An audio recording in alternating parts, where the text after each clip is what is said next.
andando no carro daquele playboy, não. Ô pai, tu achava que playboy era quem ficava bebendo uísque, fumando charuto o dia inteiro? Sua mãe, mulher mais linda do mundo.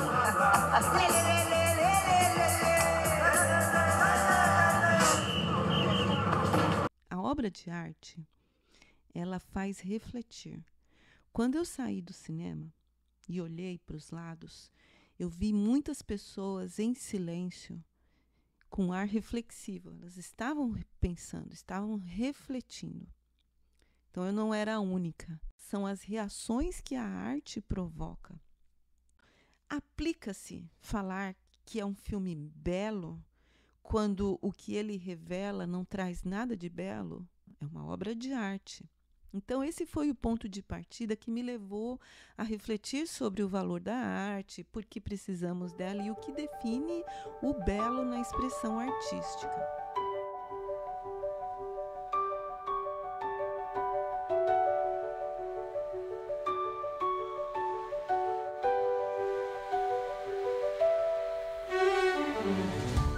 Há inúmeros exemplos em que a arte e a beleza se confundem, mas não deveriam, porque o belo é o belo.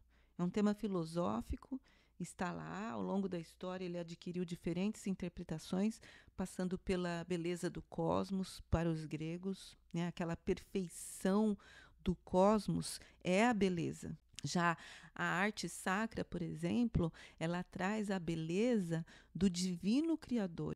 E depois você tem a beleza humanista, por exemplo, que coloca o homem, o ser humano, no centro da arte. Então a beleza passa a ser a representação humana, o corpo humano. Surge a necessidade de um ramo da filosofia que vai estudar o belo, que é a estética. A beleza na arte, ela decorre das reações que ela provoca. Porque se fosse assim, se tudo que é belo fosse arte, a gente olharia para o pôr do sol e classificaria o pôr do sol como arte. Mas não é. Alguns podem até dizer que é a arte de Deus. Mas a arte é uma atividade humana. Não é uma atividade divina, é uma atividade exclusivamente humana, que expressa uma ideia e que requer tanto a inspiração, que é a ideia, né, daquela ideia que está na cabeça do artista, quanto a técnica de conseguir expressar no mundo real, né, expressar no mundo sensível, aquilo que está na cabeça do artista. Então, Hegel, ele classifica a arte como a expressão sensível de uma ideia, que é isso, né? Trazer para o mundo sensível uma ideia que está lá na cabeça do artista. Então, a arte ela não precisa ser bela para causar impacto. Ela é uma atividade espiritual e cultural. A beleza está na forma como ela nos afeta. E aí a arte se nos faz pensar, se nos faz sentir a dor do outro, se nos traz esperança, se provoca o riso, né? Se alegra, se eleva a alma de alguma maneira. Em muitos momentos da história, a realidade ela se impõe de forma excessiva, quase insuportável. Então, esses excessos eles exigem momentos de relaxamento, para que a gente consiga continuar suportando os sentimentos que afloram a partir dessa realidade que se impõe. Né? A gente tem uma capacidade muito grande de sentir, e essa capacidade de sentimento absorve a realidade. E com essa absorção da realidade vem os sentimentos e toda essa dificuldade em lidar com as emoções. Essa compensação de nos trazer para o presente, de compensar essa dureza, né, da realidade, para que a gente consiga continuar suportando. Então, a arte ela é um fôlego de vida. Platão reconheceu o poder transformador da arte de tal maneira que chegou a banir os artistas da cidade ideal. A cidade ideal de Platão ela está desenhada lá na República, no livro A República. E na República ele condena os artistas, por quê? Porque a arte poderia ter uma influência sobre os jovens atenienses. Então, como um defensor da verdade a partir da forma, e aí quando a gente fala em forma platônica, a gente está falando das ideias e não da matéria, Platão condena a arte por causa da sua interferência nos sentidos,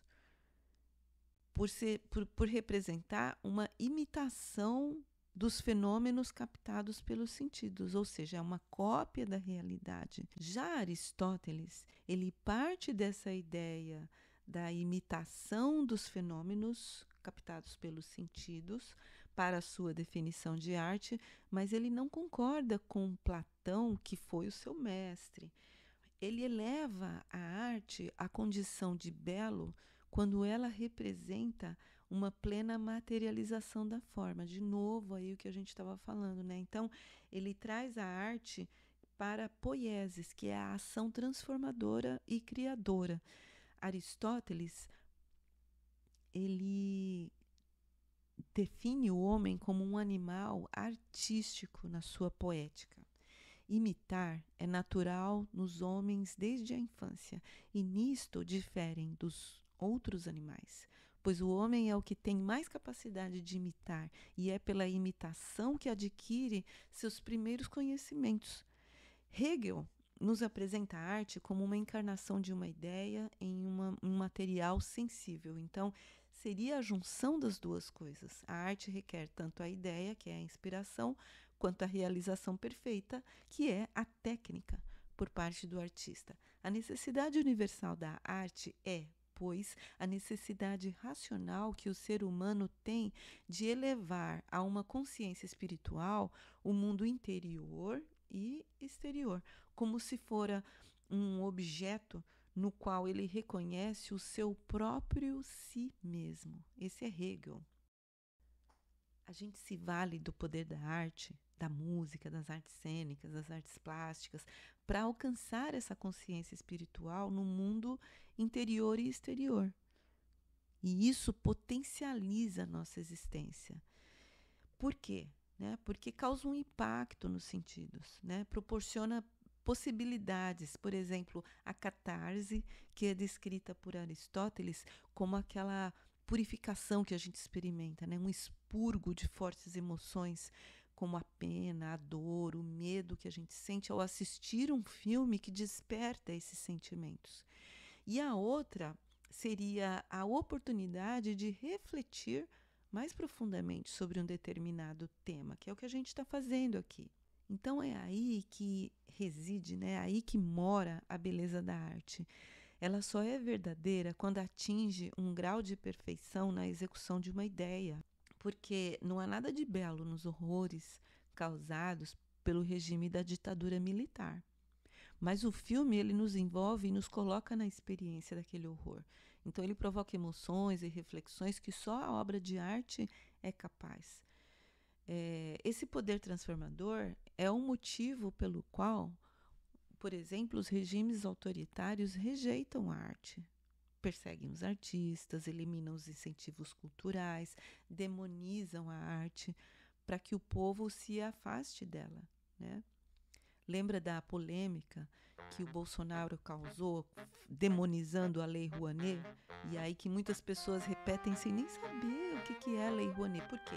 É uma forma de demonizar a arte para afastar o público da arte, porque a arte ela tem esse poder de trazer a verdade. Então é um mecanismo de defesa de regimes autoritários manter o povo longe da arte e, consequentemente, longe da verdade, porque Aristóteles ele lista a arte como um dos caminhos para encontrar a verdade. Existem outros, o conhecimento, a sabedoria, mas a filosofia, mas a arte é um dos caminhos. Então, tempos difíceis pedem arte. Nesse momento em que o mundo assiste o crescimento de um movimento de extrema-direita, como a gente vê aqui nos Estados Unidos, todas as barbaridades que já estão sendo implementadas pelo governo de Donald Trump, Esses momentos, eles pedem arte.